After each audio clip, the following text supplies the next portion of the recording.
In the previous video, we created the algorithm for the problem shifty sum, which takes two parameters a and b and returns the sum of all the numbers starting from a shifted b times and then returns the sum.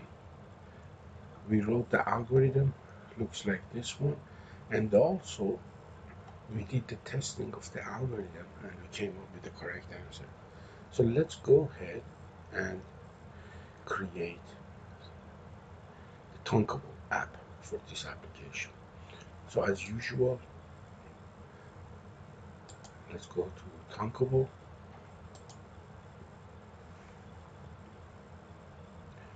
So let's create a new app. Let's call it shifty sum. Again, no category, and do not change this one to private, and click on create. Now, if you look at the algorithm takes two parameters a and b, so we need two text inputs. So we go here and we drag and drop one text, we drag and drop the second one. We also need a button to start the process, and the last thing we need is an alert block. It appears at the bottom again because it's invisible. Now to bring the button down, I'm going to left click and hold and bring it down. The first button, I'm going to call this one A, and the hint A. The second button, I'm going to call it B, and the hint B. The button, I'm going to change the name of the text on it, so it becomes submit. For the alert, I'm going to change the title to shifty sum. The two buttons, I just need the first one to be okay and the last one to be cancelled. So this is our design now. To create the app, we go to the blocks. The first thing I'm going to do is I'm going to create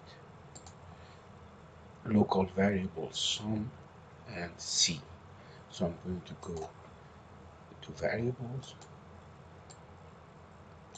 create one, and set the value to 0 and call it sum.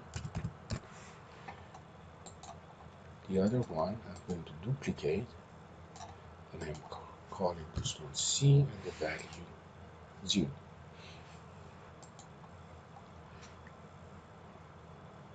Our app starts when user clicks on the button. So I'm going to click on the button and drag and drop button one click. Remember in the previous videos I said that when you get input, which is a number from the user, it is better to convert them to numbers. To do that one, I'm going to create two additional variables called a and b, which are the converted numbers for the input a and b. So I'm going to duplicate this one, call it a, and I'm going to duplicate this one and call it b.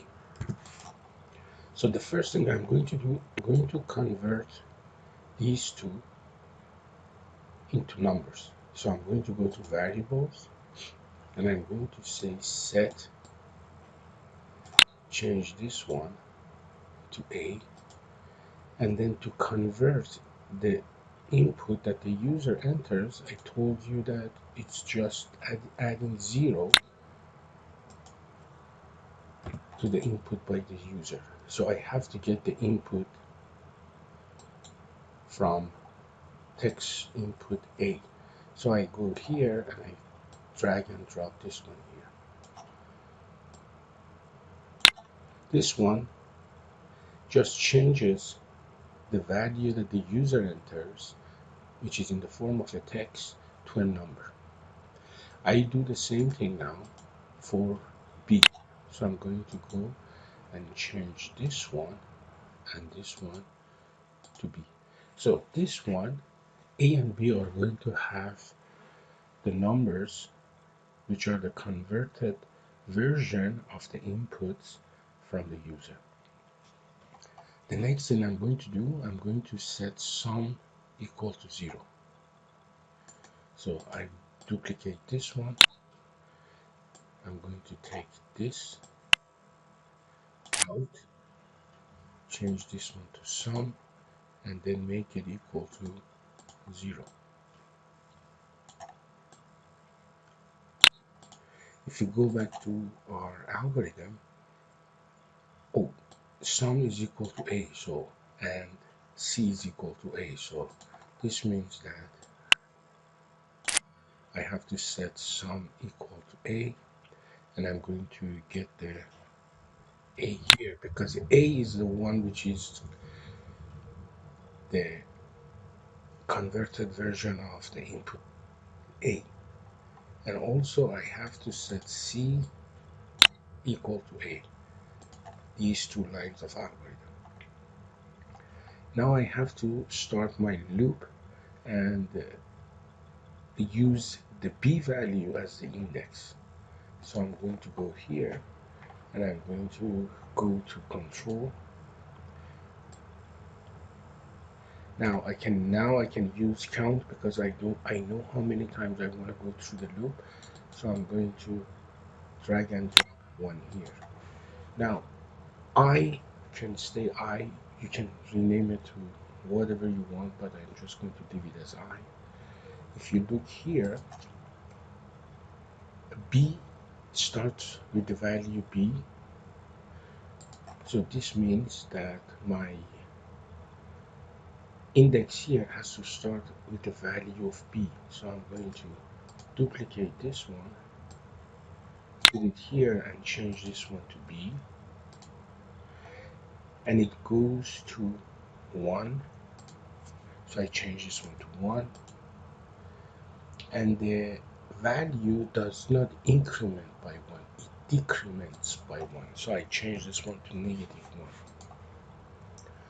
So my index I starts with the value of B, goes to the value of 1, and the decrement is 1, or increment by -1, the same thing.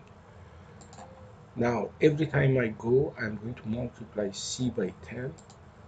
So I have to set the value of variable C.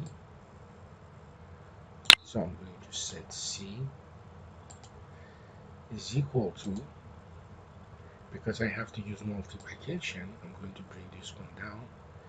And I multiply C, so I duplicate this one, put it here, change it to C, and it's 10. So I'm going to change it to 10. And the next line says sum is equal to sum plus C. So I'm going to go here, duplicate here, change this one to sum. This one becomes sum. This becomes plus. And this one becomes the value of C. So I'm going to duplicate this one and put it here. So sum is equal to sum plus C. Sum is equal to sum plus C, and then index is going to be decremented, but this one is already been done automatically by this counter because the index I is going to be added -1 every time it goes to the bottom of the loop. So this is done automatically. Now when this is done, I just want to return sum. This means I want to display the value of sum. So I go to alert 1, and here I'm going to set the message of alert 1 to be the sum. And I put it here, and now I'm going to activate the alert with the show block, and that's it. Before we do the testing, you just noticed I made a mistake here. This one is not application sum equal application A. We already have it, so I have to change this one to C.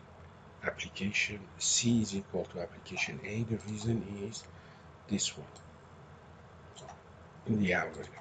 Now if I go and test the app, if I type the first one is 12 and 3, if I type 12 and then 3, you see it's 13,332, which is 13,332. Let's try it with 9 and 1. So I'm going to change this one to 9 and this one to 1. It has to give me 99, which is correct. If I go and check it with 11.3, 11.3, it gives me 12,221, which is 12,221.